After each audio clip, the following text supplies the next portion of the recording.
£100 billion a year gone. That's the price Britain is paying for leaving the European Union. A cost so staggering that it dwarfs the infamous £350 million a week Brexit promise.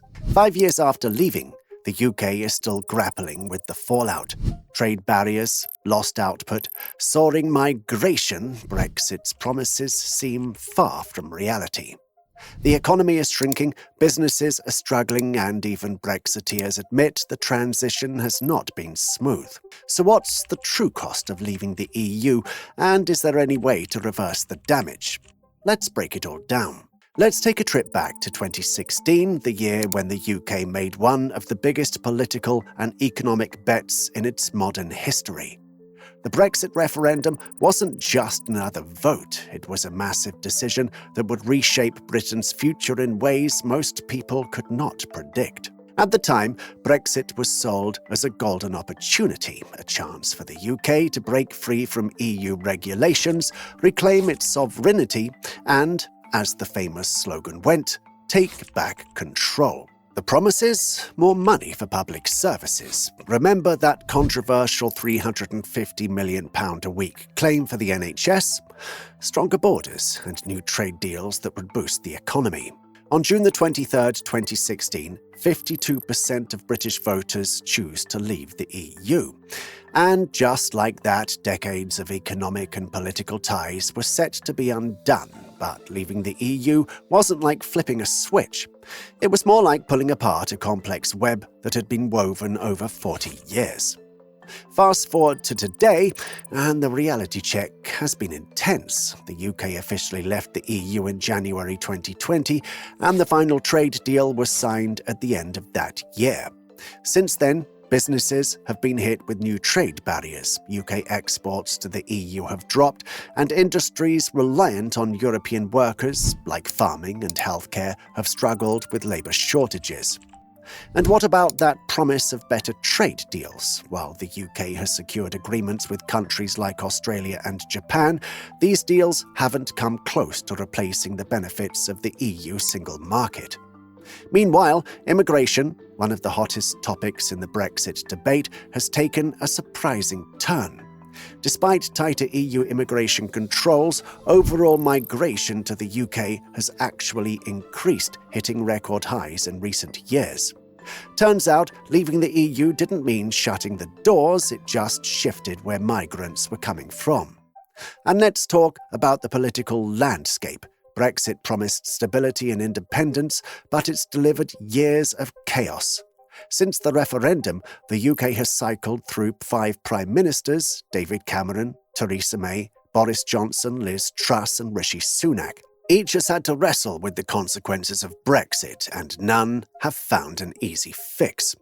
So, was Brexit the right move? That's still up for debate. For some, it was a necessary step to reclaim national control. For others, it's been an economic and political disaster. What's clear is that the UK's gamble on Brexit has reshaped the country, and the full impact is still unfolding. Let's uncover the immediate financial toll of Brexit, a multi-billion-pound settlement that Britain is still paying for. Brexit wasn't just a political shift, it was a full-blown economic divorce, and like any messy breakup, the cost has been staggering. Let's talk numbers. The Treasury's latest estimates show that Britain's financial settlement with the EU, the literal cost of the split, stands at around £30.2 billion.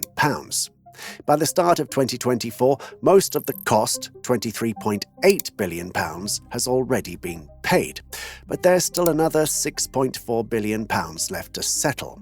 Some pension payments and assets will keep being paid off until 2065.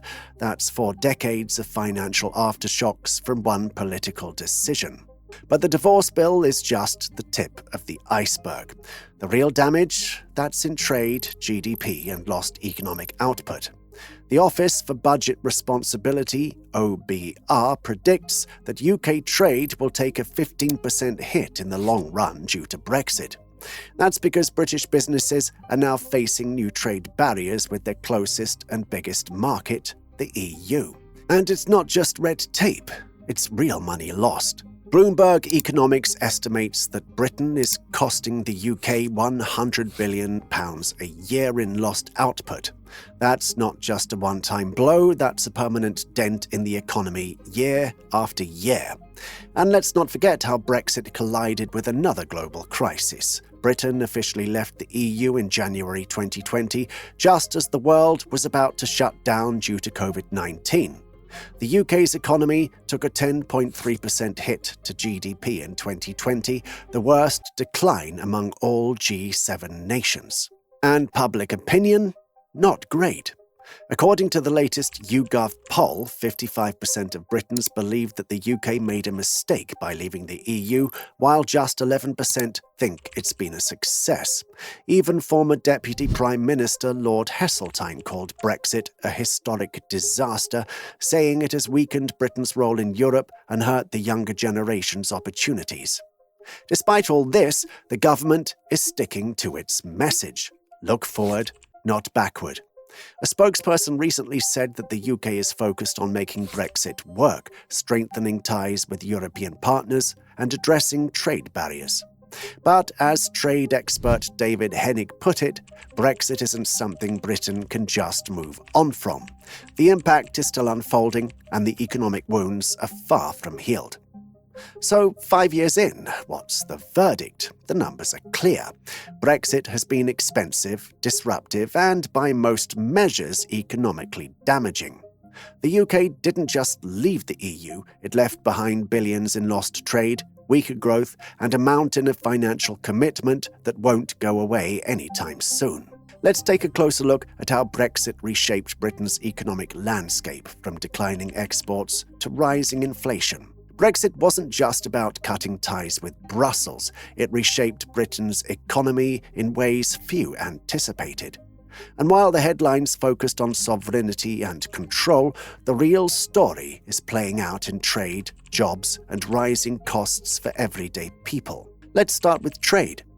In 2022 alone, UK goods exports plummeted by £27 billion, according to a study from the Centre for Economic Performance at LSE. But the real damage was in EU trade, which fell 13.2%. The reason? Brexit didn't just mean leaving the EU, it meant introducing an avalanche of new trade barriers under the Trade and Cooperation Agreement, TCA. This wasn't just a temporary disruption, it permanently rewrote the rules of how British businesses sell goods abroad. And it's not just the big numbers.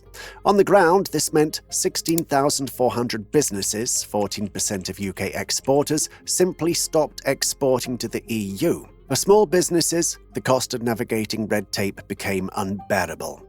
Thomas Sampson, an LSE economics professor, put it bluntly. Brexit was a disaster for small exporters. Larger companies like Marks and Spencer could afford to rent warehouses just to store paperwork, but for small businesses, many gave up entirely. And while UK trade took a hit, the EU bounced back faster. UK imports and exports both took a hit in 2020 and 2021, thanks to both Brexit and COVID. But while trade recovered in 2022, the gap between what Britain imports and what it exports has only widened. That's because European businesses found new suppliers faster than UK firms could replace lost EU trade. Since Brexit, UK food exports to the EU have taken an average hit of £2.8 billion per year, a 16% drop that hasn't shown any sign of bouncing back. British farmers, once supported by the EU's Common Agricultural Policy, lost that funding. And while the UK government introduced new subsidies, the Liberal Democrats estimate that farming subsidies have dropped by 20% in real terms since 2015. It's no surprise, then, that the industry is struggling. Farmers can't hire enough workers, and some have had to cut production entirely. In the dairy industry alone, 1 in 12 farmers had to reduce production in 2024 because they couldn't find enough workers. Arla Foods UK found that 56% of dairy producers say hiring workers has been harder since Brexit and COVID. And fewer workers mean higher costs, which means higher prices for consumers. And speaking of rising costs, Brexit's impact on inflation has been brutal. A 2023 LSE study found that without Brexit, the inflation rate for food and non-alcoholic drinks would have been 8% lower. Let that sink in. British households have been paying higher prices not just because of global inflation, but because Brexit made imports more expensive and complicated. And then there's fishing, one of the industries Brexit was supposed to save. Remember those Vote Leave posters claiming the EU had ripped apart the UK's fishing industry? Well, it turns out Brexit didn't fix that. If you take a look at this chart by the Independent News, it shows that UK seafood exports have dropped 26% since Brexit. That's a loss of 118,000 tonnes per year, worth £283 million. Fishermen who were promised full control of UK waters instead got stuck in a French-British fishing stalemate that left many feeling betrayed. So where did all that money that was supposed to go to the NHS end up?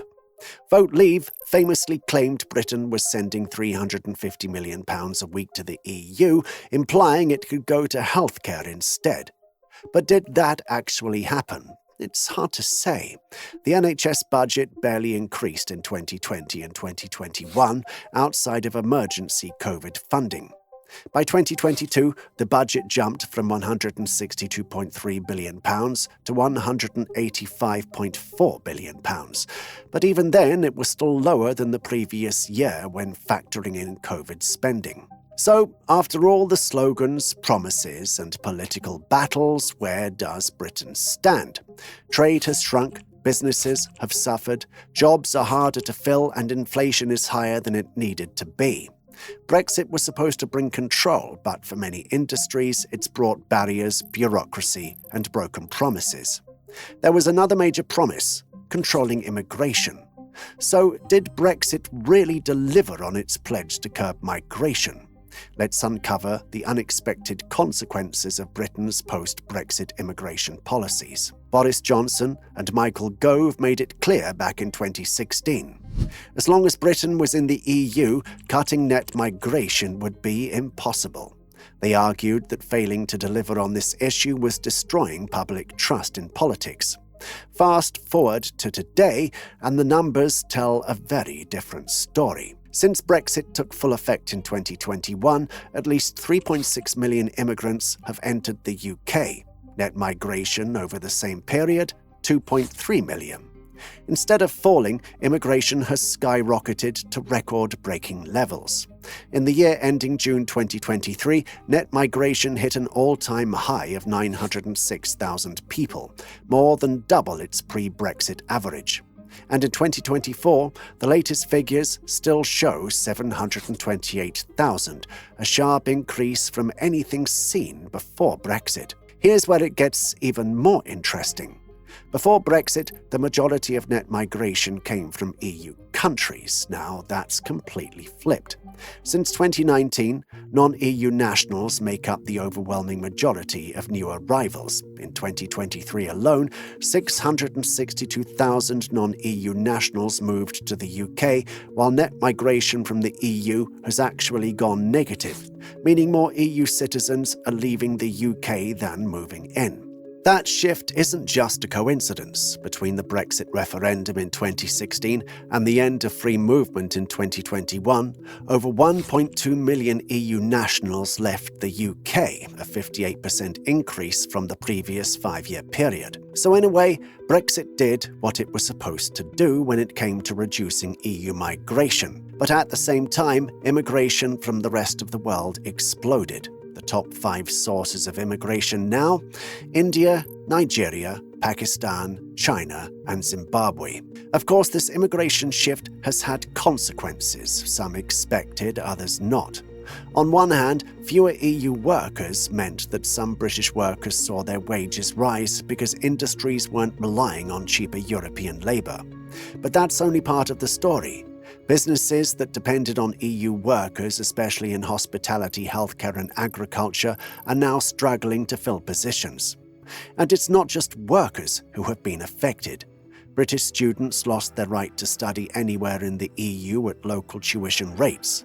Before Brexit, students from the UK could take advantage of free or very low-cost university education in many European countries. That's gone. Meanwhile, in Britain, the number of EU students enrolling in UK universities has dropped from 147,920 to 95,505 between 2019 and 2022. At the end of the day, Brexit was supposed to fix the UK's immigration system. Instead, it has fundamentally changed it, just not in the way many Leave voters expected.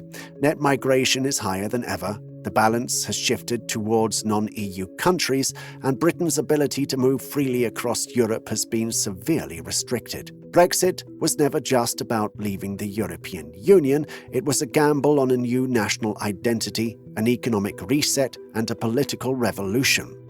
But after 5 years now, the true cost of separation became clear. Trade barriers disrupted businesses, job markets became uncertain, inflation surged, and migration policies created more challenges than solutions. The dream of independence came with an unexpected price tag, one that Britain is still paying today.